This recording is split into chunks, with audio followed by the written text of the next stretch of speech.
گندی نہر کے ارد گرد لوگوں کی بھیڑ جمع تھی۔ سب شور مچا رہے تھے۔ کوئی کہہ رہا تھا 1122 کو فون کرو، تو کوئی کہہ رہا تھا کہ واسا والوں کو فون کرو۔ ایک عورت کو لوگوں نے پکڑ رکھا تھا۔ وہ چلا رہی تھی، میرا بیٹا مر رہا ہے، اگر خود نہیں بچا سکتے تو مجھے نہر میں جانے دو۔ اپنے بچے کو اپنی آنکھوں کے سامنے مرتا ہوا نہیں دیکھ سکتی، لیکن لوگوں نے اس کو پکڑ رکھا تھا اور کہہ رہے تھے نہر بہت زیادہ گہری ہے، وہاں کوئی بھی نہیں جا سکتا۔ ایک دیہاتی بھیڑ دیکھ کر وہاں رک گیا۔ اس نے اپنا سائیکل وہاں کھڑا کیا اور بھیڑ میں گھس کے آگے نکل گیا۔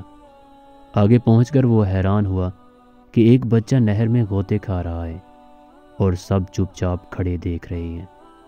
اس نے بنا کچھ سوچے سمجھے گندی نہر میں چھلانگ لگا دی۔ نہر میں جا کر وہ دیہاتی خود غوطے کھانے لگا۔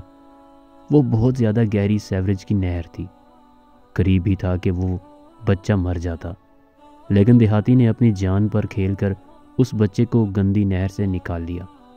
جو ہی وہ دیہاتی باہر نکلا، اس نے فوراً بچے کو الٹا لٹا دیا، جس سے اس بچے کے منہ میں بہت سا گندا پانی باہر نکلا اور بچے کی سانس بحال ہو چکی تھی۔ وہ بہت زیادہ رو رہا تھا۔ ماں اپنے بیٹے کو سینے سے لگا کر رو رہی تھی۔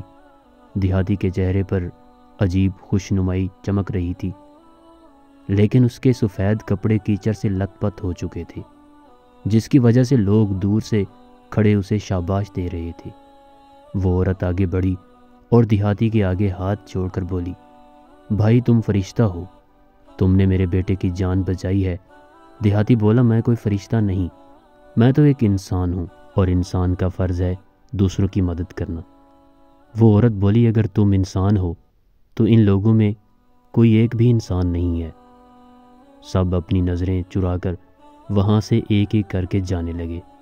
عورت دیہاتی سے بولی، بھائی میرا گھر قریب ہی ہے، آؤ آپ کے کپڑے دھلوا دو، مجھے افسوس ہے کہ میں آپ کا شکریہ ادا نہیں کر سکتی، لیکن پھر بھی اگر کوئی کام میرے لائق ہے تو بتائیں، میں ایک اچھے گھر سے تعلق رکھتی ہوں، اگر پیسے چاہیے تو وہ بھی بتا دو، میں دے دوں گی۔ دیہاتی اس عورت کی بات سن کر بولا، اگر مجھے پتہ ہوتا کہ اس بچے اور میری جان کی کیا قیمت ہے تو ضرور مانگ لیتا، لیکن اب مجھے کچھ نہیں چاہیے، اجر تو صرف اللہ کی ذات دیتی ہے، بندوں کا کام تو بس دوسروں کے کام آنا ہے۔ اس عورت کی آنکھوں میں آنسو تھے، وہ کچھ سمجھ نہ پائی تو دیہاتی کا شکریہ ادا کرتی ہوئی چلی گئی۔ سب لوگ اپنے اپنے گھروں کی طرف جا چکے تھے۔